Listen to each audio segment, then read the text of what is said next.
नमस्कार, मेरा नाम आचार्य मनीष है। जीना सीखो संस्थान का मैं निदेशक हूँ।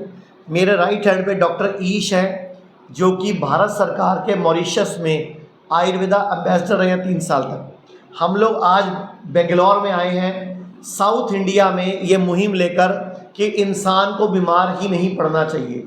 अभी पूरी दुनिया में पहले लोगों को बीमार किया जाता है, फिर उनको इलाज बेचा जाता है। बीमार किया जाता है, फिर उनको इलाज बेचा जाता है। हम कहते हैं बीमार पड़ो ही मत, अपने खाने पीने का ध्यान रखो, लाइफस्टाइल का ध्यान रखो, अपना सोने का उठने का टाइम ठीक रखो और बीमार मत पड़ो।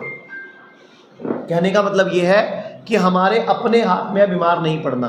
तो मैं आपको चाहूँगा आप एक आधा कोई सवाल पूछ लो, फिर मैं आपको जवाब देना शुरू कर दूँगा। सही हेल्थ मेंटेन करना बोला तो जीना सीखो का हिसाब से आप लोग एक काम की बात बताता हूँ। हमारी संस्था का नाम है जीना सीखो, यानी कि how to learn healthy, how to live healthy. और दुनिया में हर जानवर, हर प्रकृति प्रेमी स्वस्थ रहना चाहता है। ऐसे हमारी बॉडी भी बीमार होने के लिए नहीं बनी।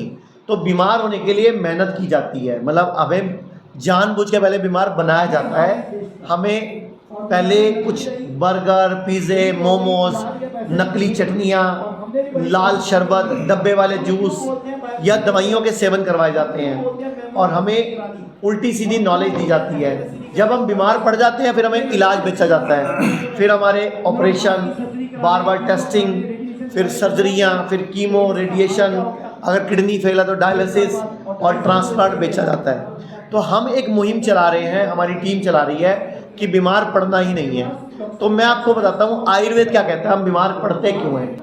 तो आयुर्वेद कहता है सर्वे रोगा अपि मंदग्नि ही अजीर्णे कुपित मल संचते।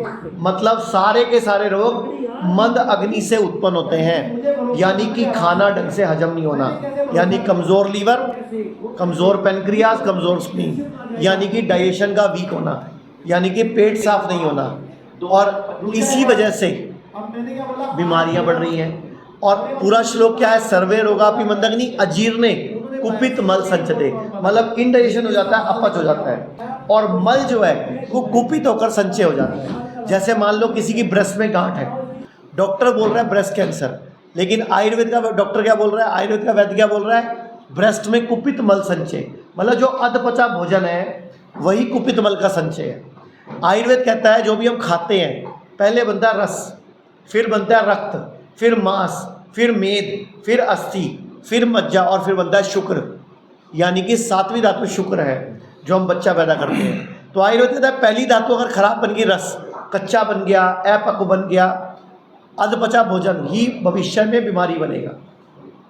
तो हम लोग आयुर्वेद में इलाज भी बताते हैं। तो पहले तो हम बता रहे हैं बीमार पड़ते क्यों हैं, सर्वे रोगापि मंदग्नि अजीर्णे कुपित मल संचते। मतलब सारी बीमारी बॉडी में कुपित मल का संचय है। मान लो कोई मोटा है तो बॉडी में कुपित मल का संचय है, किसी का लीवर फैटी है तो लीवर में कुपित मल का संचय है, किसी को मान लो प्रोस्टेट की प्रॉब्लम है तो प्रोस्टेट में कुपित मल का संचय है, और किसी को यूट्रस फाइब्रॉइड है, सिस्ट है, ट्यूमर है, रसौली है तो बच्चेदानी में कुपित मल का संचय है। तो इलाज क्या है, तो इलाज है सर्वेषाणाम रोगाणाम निदानम कुपितामला। मतलब आयुर्वेद कह रहा है कि सारी बीमारी का एक ही इलाज है कि बॉडी को डिटॉक्स कर दो, बॉडी की सफाई कर दो। जैसे मैं आप सब लोगों से एक सवाल करता हूँ, हमारे घर में रोज़ झाड़ू लगता है, हमारे घर में रोज़ पोछा लगता है, हमारे घर में रोज़ डस्टिंग होती है, उसके बावजूद दीपावली पर एक्स्ट्रा कचरा निकल आता है। जब झाड़ू रोज लगता है, पोछा रोज लगता है, तो डस्टिंग कैसे में रोज़ हो जाती है, तो कचरा कैसे निकल आता है दीपावली पर। और मुसलमान भाइयों के ईद पर कचरा निकल आता है, सिख भाइयों के गुरुपुरों पे निकल आता है। तो क्यों निकल आता है मैडम? कैंसर हो रहा है, किडनी फेल हो रहा है, लीवर फेल हो रहा है, जोड़ों का दर्द हो रहा है। अभी जो हम यहाँ पे आए हैं तो आपके बेंगलोर में हमें सबसे ज़्यादा पेशेंट मिले, जो आधे पेशेंट जोड़ों में दर्द के परेशान थे।